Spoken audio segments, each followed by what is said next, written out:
Hey everyone, today, I am excited to guide you the simple steps to activate dark and light themes, and switch between them on your Windows 11 computer. Let's get started. To begin this process, you will need to open the Settings app on your Windows 11 operating system. You can do this by either clicking on the search icon and typing Settings, or simply right-clicking on the Windows icon and selecting Settings. Once you are inside the Settings app, navigate to the Personalization section. Here, you will find various customization options for your Windows experience. Come across the Colors option and click on it. Within the Colors menu, you will see a feature called Choose Your Mode. This is where you can set your default Windows mode and default app mode. If you click on the dark mode as your default setting, here's what will happen: all the windows you open on your Windows 11 system will display in dark theme, including your taskbar.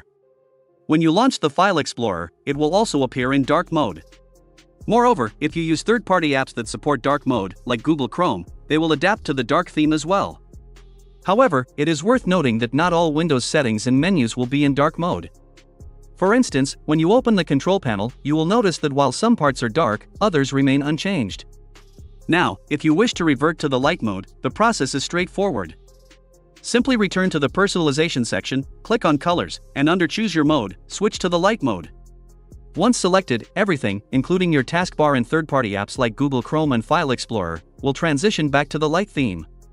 Alternatively, you can also choose the custom mode to personalize your Windows and app modes according to your preferences. And there you have it. You now know how to effortlessly switch between dark and light themes on your Windows 11 operating system. Enjoy customizing your Windows experience. That's it for today's video. If you liked this video, give it a thumbs up. If you have any questions, just comment below. Please subscribe to my channel for more amazing tutorials like this one. See you in the next video. Thanks for watching.